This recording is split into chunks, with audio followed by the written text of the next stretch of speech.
Okay, question to ask. This is something to really ask somebody who's like wondering they're behind in payments. What do you do? A big question is, does the homeowner have the willingness and ability to pay? Do they even want to stay in the property? Sometimes they don't. Their life could be changing at that time. And the other one is, okay, so they want to stay, but can I afford it?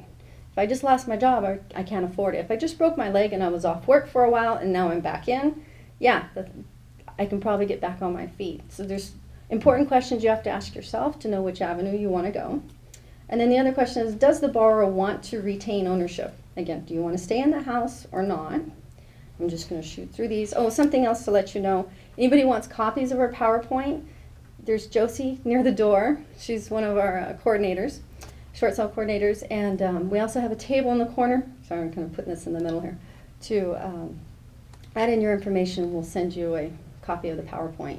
There's some good resources on there as well. What is involuntary inability to pay? You have to have a hardship in order to qualify for a short sale. It isn't just a freebie. It's one-page letter. Doesn't need to be 6-page because they ain't going to read 6 pages. They're reading hundreds of pieces of paper. It's the inability to pay monthly mortgage payments because of a documented involuntary financial hardship or unavoidable increase. Could be medical bills, like it says right on there, laid off, medical bills, divorce. The hardship letter just needs to be 1 page and says, what happened since you got your loan that changed in your life to why you can't make your payment? Everybody's usually got a very valid reason. And I also say, write that letter so the bank feels that you're a human being and not another piece of paper. That's huge, because those are humans on the other side that are pushing your paper around. Even though you know it makes sense and the numbers are there, there's still humans involved. Typical documents needed. The short sale is a hardship letter we just talked about.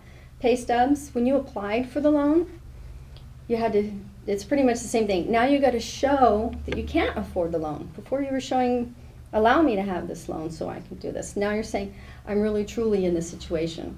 They're also going to see what your monthly bills are and your bank statements, federal income tax return. It's all right if you made money in the prior year because you may not be making that kind of money today.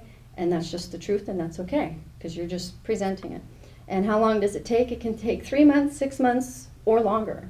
These banks right now, we just heard from Bank of America, they're getting 10,000 faxes a day. We just had another one go and break down crying on the phone. We're sitting on hold, call comes up, and that person just got chewed out from 2 previous phone calls, and she's having a nervous breakdown with us. So again, they're humans on the other side of the devil. And there are so many people going into foreclosure right now that there really is a delay there, which can work out for you if you're truly like unemployed and you're stuck. Don't just leave the house right away. Come talk to us. It's so important. You can be living in that house without having to make those payments at this moment. This is the only way you're going to help yourself get back on your feet and put this behind you the sooner. And the longer the bank takes, it can actually be benefiting you. And the buyers know they have to wait because it's all waiting on the bank. So I hate seeing when people leave and just say, forget it, because it's still not gone yet. Deed in lieu, I'm just touching on this briefly just because you've heard it out there. A deed in lieu is not just here's my keys, take it, be done with it. You have to qualify for that as well. And it's also another chunk of paperwork. Some situations it might make sense, but majority of the time you're not going to qualify. You have to have all your property taxes caught up. A lot of families I work with, they're not. Only one lender, because otherwise a second lender has to agree, and there's no motivation for them to agree to receive nothing. And this whole list right here meets their requirements.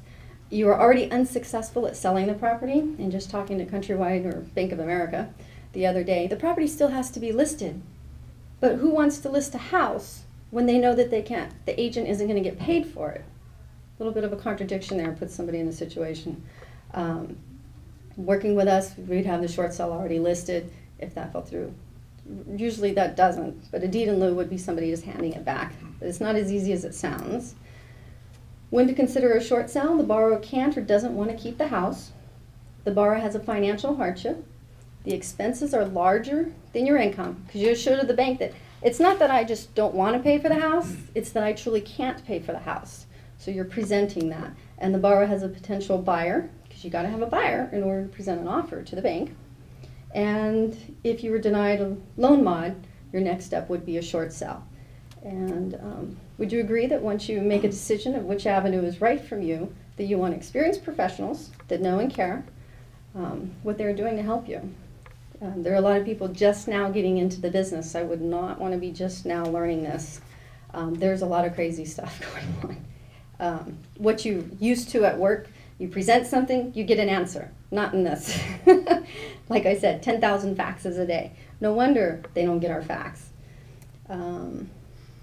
Also, who benefits from a short sale? This is a good question. Everybody's thinking of the bank, real estate agent, the debtor. Actually, there's so many people that benefit. For one is the homeowner for sure.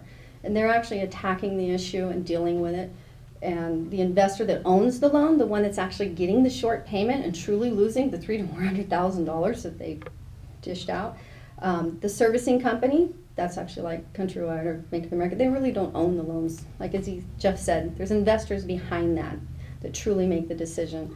The buyer's getting a good purchase price, the real estate professionals are working, the mortgage insurance company, and the whole neighborhood actually. So there's many people that benefit from a short sale. But anyway, there you go, there's a short sale breakdown.